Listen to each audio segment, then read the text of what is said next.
Tani diagnoza e sistemit e para fare është sistemi i keq që e ka implementuar shteti, që shteti e ka lënë të lulëzoj, edhe që shteti përfiton nga ai lloj sistemi, sepse në mënyrë të tillë kur ti e ke krijuar një lloj sistemi ku personat mund të jenë të korruptueshëm, e theksoj, mund.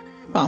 Atëherë këta persona janë të manipulueshëm nesër pas nesër për votën që do t'i japin, sepse këtë pozicion ata mund të shkon zinxhir. Unë mendoj që ne Dea dhe Bleoni, nëse ne e themi që ne jemi më mirë se ta çka janë, që unë besoj që ne jemi më mirë, duhet të pranojmë faktin, domethënë që në një përqindje sa do të vogël, qoftë kjo 1, qoftë kjo 50%, unë nuk e di.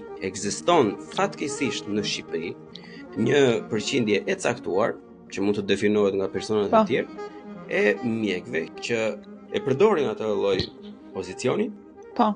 Jo domosdoshmërisht gjithmonë për pushtet,